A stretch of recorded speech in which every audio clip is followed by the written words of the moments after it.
Assalamualaikum warahmatullahi wabarakatuh. Di konten sebelumnya di kelas hukum Tony Sastra judulnya Ayo Lawan Rentenir, luar biasa. Banyak sekali yang nonton. 3 hari konten itu beredar, sudah 1.800 lebih penonton. Jadi permasalahan rentenir luar biasa. Di sini lanjutan, ada yang telepon saya, ada yang WA saya berkaitan dengan rentenir. Banyak pertanyaan-pertanyaan setelah menonton itu. Sebelumnya saya doakan yang nonton kelas hukum Tony Sastra Jaya selalu diberi kesehatan, umur panjang, selalu dapat berbuat, berkarya, bermanfaat untuk orang banyak. Amin ya robbal alamin. Sorry, pakai seragam baju lagi di kantor. Ini posisi habis herring, habis makan siang dan herring, ketemu dengan beberapa dinas. Pertanyaan dari teman-teman yang melalui WA, SMS dan telepon berkaitan dengan rentenir. Ada pertanyaan, Pak, bagaimana kami dengan adanya perjanjian? Karena rentenir itu atau oknum itu datang setelah menagih, kita suruh buat pernyataan, kita suruh buat perjanjian. Itu bagaimana menurut Bapak? Jadi di sini saya sampaikan syarat sahnya perjanjian. Salah satu syarat sahnya perjanjian tidak ada paksaan. Pertanyaan kita, itu terpaksa atau tidak perjanjian tadi? Kalau itu terpaksa atau dipaksakan, ya itu bisa dibatalkan. Kita harus bisa membuktikan bahwa saya atau kamu atau Bapak tanda tangan perjanjian itu dipaksakan. Tadi atau kemarin sudah saya bilang, tidak boleh membunga-bungakan uang, tidak boleh ngelebih-ngelebihin. Hutang, garis merahnya hutang harus dibayar. Hutang harus dibayar. Ada saudara kita kemarin di desa saya sendiri, di kampung atau kecamatan saya, hutang 9 juta sudah bayar 45 juta masih ditagih. Semalam ngobrol sama warga masyarakat di Bangunrejo, cerita juga konsultasi hukum tentang rentenir sangat meresahkan.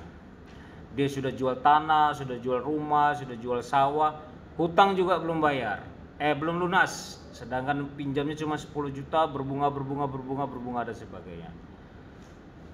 Rentenir rata-rata memakai koperasi, memakai badan hukum koperasi. Boleh tidak sih koperasi meminjamkan uang? Boleh, tetapi kita harus tahu juga koperasi seperti apa. Dan koperasi itu juga tidak boleh membungakan uang, membungakan pinjaman lebih dari Bank Indonesia. Jadi kita mengacu, semua bank juga mengacu kepada Bank Indonesia. Sumpamanya Bank Indonesia atau bank-bank itu bunga 10% atau 11% itu setahun. Kalau koperasi berbunganya sehari 10%, nah itu sudah tidak benar. Tidak benar. Ancaman dia, saya lapor polisi kamu. Ancam balik, silakan Pak, lapor polisi, kami siap. Saya yakin pihak kepolisian pasti akan menanyakan, berapa sih pinjamannya? Kok bisa jadi segini? Itu pasti ada pertanyaan begitu. Dan saya yakin kepolisian tidak akan menindaklanjuti karena ini tidak benar. Membungakan uang itu tidak benar. Mau dalilnya apapun, mau agama, mau pemerintahan, tidak diperbolehkan.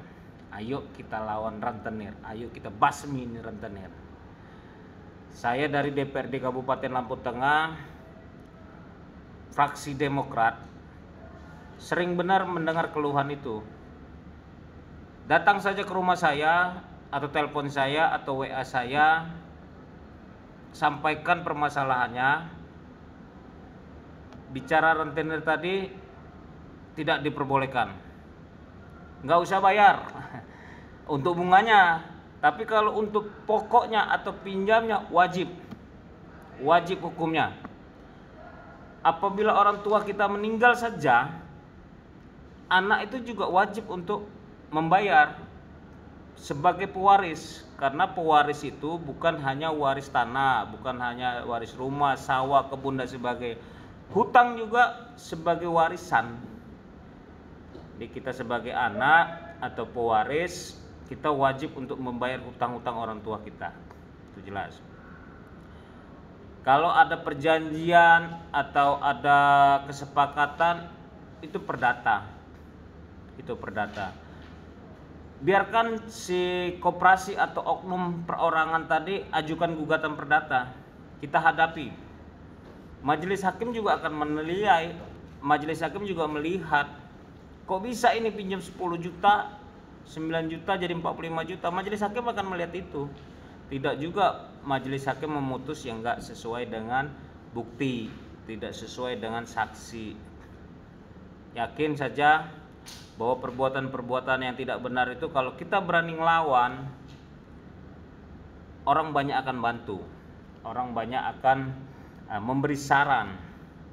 Jangan takut, sekali lagi jangan takut sama rentenir. Pinjam, bayar, tapi sesuai. Tidak ada bunga-bunga, tidak ada melebih-lebihkan, tidak ada. Sesuai dengan kesepakatan saja. Ada memang pinjam 10 juta dibayarin 11 juta, nggak apa-apa, tapi sepakat. Kesepakatan itu juga jangan ngawur. Kesepakatan itu juga harus sesuai. Kita pinjam duit itu kan karena tidak mampu. Kita pinjam uang itu kan karena nggak punya uang. Dan kita akan bayar mungkin hasil usaha dan sebagainya mungkin iya.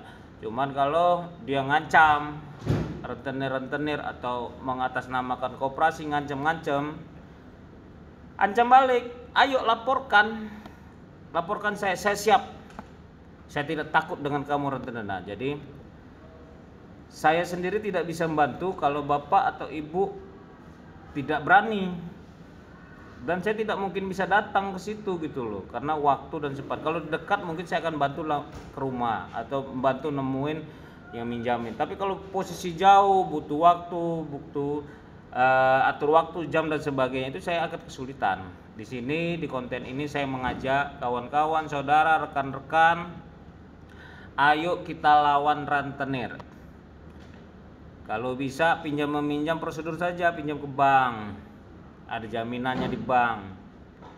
Dan kawan-kawan kalau sudah ada jaminan, setelah kita bayar sesuai dengan pinjaman, kita tagih, kita pinta. Kalau dia tidak mau bayar atau tidak mulangin jaminan kita, itu pidana, masuk 372, masuk 378. 372 menggelapkan barang yang bukan punya orang, punya dia. 378 nipu, kurang lebih begitu. Kalau detailnya saya kurang hafal. Artinya 378 penipuan, 372 penggelapan. Di konten rentenir ini, di konten YouTube membahas rentenir, dimulai dari bapak-bapak, ibu-ibu yang sudah pernah pinjam atau yang sekarang sedang pinjam. Lawan, jangan takut, lawan rentenir, basmi itu rentenir. Banyak sekali ini komen, WA, SMS, telepon saya langsung ngebahas ini tentang rentenir. Ada satu desa di Lampung Tengah, saya ngobrol sama kepala desa, sama perangkat desa, dia cerita menjamur sekali di desa saya, Pak. Sampai saya bilang, orang-orang yang pinjam uang kumpulkan jadi satu, biar saya edukasi, biar saya ajak ngobrol, biar saya ajarin. Kumpulkan nggak apa-apa, kapan kita atur waktu, saya siap hadir. Saya akan jelaskan sesuai dengan porsi saya sebagai orang hukum, sebagai dewan yang basicnya adalah seorang pengacara. Saya akan edukasi, saya akan ajarkan, saya akan memberi saran tentang hukum. Tapi saya tidak mengajarkan orang untuk tidak bayar utang, karena bayar hutang itu wajib yang punya utang. Sekali lagi semangat. Mohon untuk Kepolisian Republik Indonesia, khususnya di polsek-polsek, apabila ada daerah-daerah ada yang melapor tentang rentenir, mohon ditindaklanjuti, mohon diluruskan bahwa ini perbuatan yang tidak baik, bahwa ini ada tindak pidananya. Salam hormat dari Lampung Tengah, Tony Sastrajaya. Assalamualaikum warahmatullahi wabarakatuh.